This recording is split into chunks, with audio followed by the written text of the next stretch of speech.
की टीम के सभी सदस्यगण, मंच पर बहुत बड़ी बड़ी हस्तियां विराजमान हैं। एक एक का नाम लूंगा तो समय भी बहुत लग जाएगा और जिसका नाम रह गया वो बुरा मान जाएगा।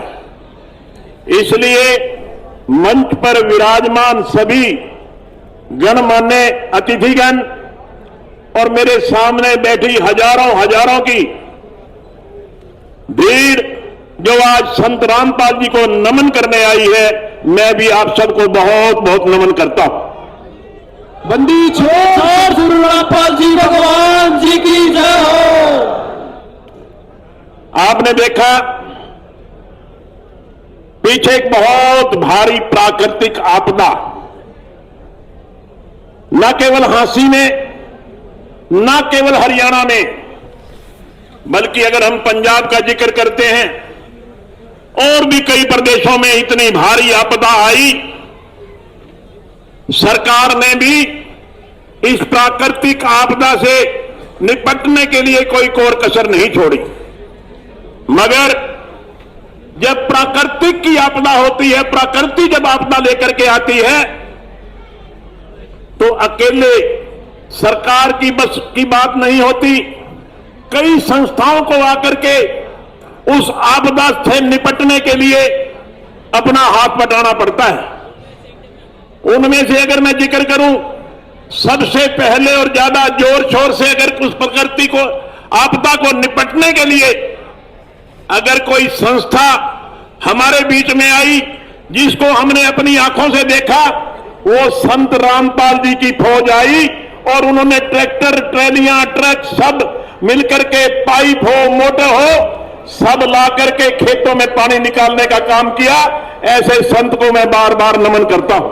बंदी छोड़ सतगुरु रामपाल जी भगवान जी की जय हो। आपने देखा किसान कितना परेशान था, और मैं समझता हूं कि हमारा भारत,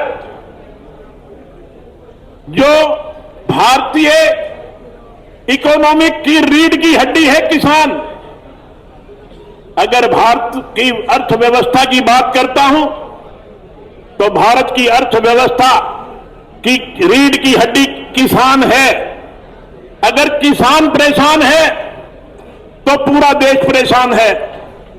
किसान परेशान है तो व्यापारी परेशान है, कारखानेदार परेशान है, दुकानदार परेशान है, मजदूर परेशान है।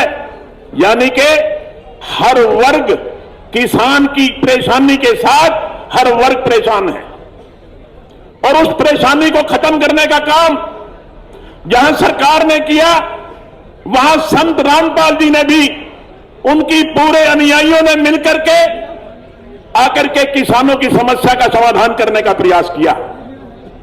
मैं टीम नरेश यादव का बहुत बहुत धन्यवाद करता हूं कि उन्होंने ऐसे संत, जो मैं समझता हूं कि पृथ्वी पर कभी कभार आया करते हैं, जो हमेशा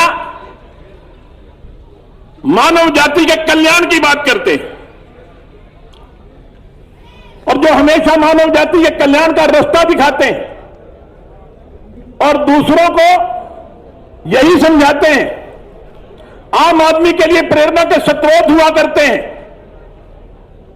ऐसे संत महाराज को यहां इतनी भारी भीड़ बुला करके जो उन्होंने संत रामपाल जी का धन्यवाद करने का काम किया, इसके लिए मैं भाई नरेश का और उनकी पूरी टीम का मैं पीठ थपथपा के धन्यवाद करता हूं। रामपाल जी भगवान जी की जय हो।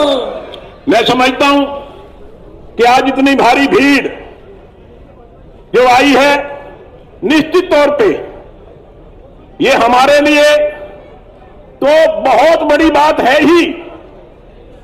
आज जब दुनिया कष्ट में थी, जब किसान कष्ट में था, तो मैं समझता हूं जो संत रामपाल जी ने किसानों के लिए किया, आज अगर कोई कष्ट भगवान ने संत रामपाल जी को दे रखा है, मैं इस पूरी संगत के माध्यम से भगवान से प्रार्थना करता हूं तो उनको उनके कष्ट से भी छुटकारा मिले, क्योंकि वो आम संगत की सेवा कर रहे हैं।